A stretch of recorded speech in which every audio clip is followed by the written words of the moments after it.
So, many of you know, or are at least probably more aware, of the creation story of the Queen Black Dragon by the likes of Carapac. But because we are doing the Eastern Lands lore, let me instead ask you this. What do you know of the story of the Mermaids? Only 5 mermaids in Gielinor are known: Urchin, Tentacle, Anenome, Manta, and Remora. Mermaids have the upper body of a female humanoid and the tail of a fish. Mermaids vary greatly in appearance and can display fin shapes, length, and scale, and flipper coloring of other sea creatures like an enemy's tiger shark skin and shark fins, or Tentacle's vivid multicoloring. Even between sisters, they can appear completely different. Mermaids may also display fish-like characteristics on their human half, such as spines, tentacles, or fins instead of fingers. And mermaids have the ability to control water, are able to track a scent insanely long distances, can transform their tails into legs to traverse dry land, and form bonds with other sea creatures. Much of what we know about the mermaids can be found within this article of official lore titled The Mermaids and the Dragon. It reads, "When the summer currents came, the monkfish and barren sharks came with it. The weeds and fronds were busy with shrimp, and the anemones blushed with color. For the 5 mermaids of the blue spiral, the currents brought the hunting season. Tridents were sharpened, teeth were filed to points, and music thrummed in the practice halls. Here, the mermaids danced in circles to clear the grogginess of hibernation. They traded partners in the spinning dance, talking about the coming hunt. Remora is 20. Should we bring her this season? She has no magic. We'd have to watch her constantly. Still no magic? When do you get yours, Urchin? 15? Honestly, there's no helping Remora. She's only good for cleaning and cooking.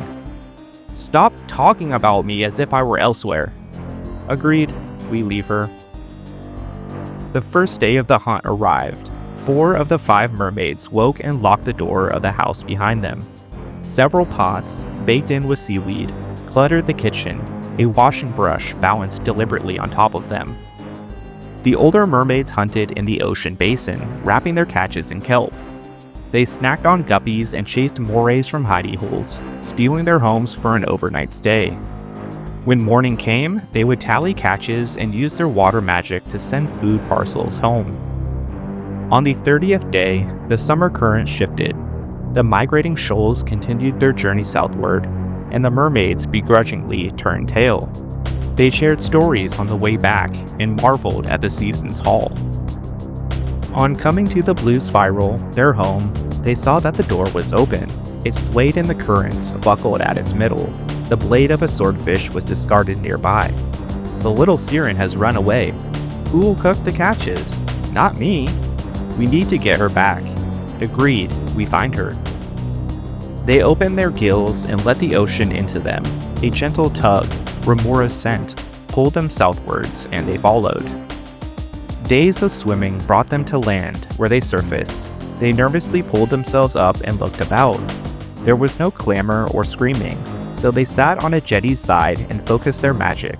Their scales and fins shifted into legs that had not been used for years. She's come onto land. She's desperate. Desperation only thickens her trail. I'm hungry. Awkwardly at first, and then, with more confidence, they walked. While they kept to the shadows and forests at first, they soon found that they were safe. In hammocks, beds, and hay bales, everyone was asleep. The people they passed were dreaming and mumbling about beauties, adoration, and hidden passions. They were the sleeping smitten. The mermaids dismissed the behavior. Humans were a strange people, and they never cared to understand them. Brazenly now, the mermaids followed the scent to the coast and then to a cove. Here, the sea crashed and frothed, and the mermaids eyed a cave that had been scooped out by the water. Footholds dotted the cliff face on the way down. Once inside, the cavern winded narrowly before opening up again. A vast cavern greeted them, darkness above and about them as they walked onto a platform. They could each sense a threat through the panicked flapping of their gills. There's something here. Remora too, can you sense her?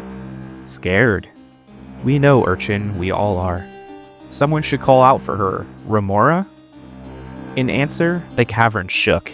A mechanism glowed green, bathing everything in an eeriness that did nothing to ease the mermaids. Then came a roar. It bellowed like thunder, jumping their hearts and stumbling their legs. Magnificent golden eyes rose and blinked above them, growing until they came into the green light. There, they were surrounded by a dragon head, mouth as big as a whale. Before the mermaids could test their legs with a sprint or jump, the dragon spoke. This story starts under the sea, in the home of my sisters. In that home, I found moments to sing, but I knew if my sisters heard me, they would roll up some kelp and force it into my mouth. The mermaids held hands. They were sure that Remora, their stepsister, had become a dragon. They believed that her magic had come to her late, but it had delivered powers beyond anything they had seen before. But as quickly as the disbelief came, it was flooded by jealousy. Air became thin in the room, warmth buffeted the mermaids, and the dragon's nostrils glowed. The mermaids jumped backward, sensing fire, but time stopped instead. Not in the metaphorical sense, but literal. The mermaids hung in the air, half off the platform and motionless. They should have fallen, but magic suspended them there, as the dragon's head lifted and formed a fireball in its throat. Gods! Doomed! Water! Water below us! Bring it up here! They channeled their magic. The water below rippled and then burst upward, forming a globe about them, a giant dewdrop. Remora's dragon flames lapped around it, and the drop bubbled and boiled. The mermaids shrieked in pain as their scales blistered. Time juddered before letting them go. They fell, encased in boiling, into the cool water below. A day later, 3 mermaids swam back to the blue spiral. The eldest sister was dead, boiled by the dragon and wrapped in kelp by the sisters. The corpse arrived before them on their magic currents. As the mermaids sat in their kitchen, dirty pots about them, they talked. So we are 3. Remora, don't say her name. Why did she get that power? We should all be dragons. Why should we be the weak ones? We deserve the power more than her. We should grab it for ourselves. We bury Manta, we recover, then we search. That day, they resolved to become dragons themselves. They made an oath and decided not to rest until they were more powerful than Remora.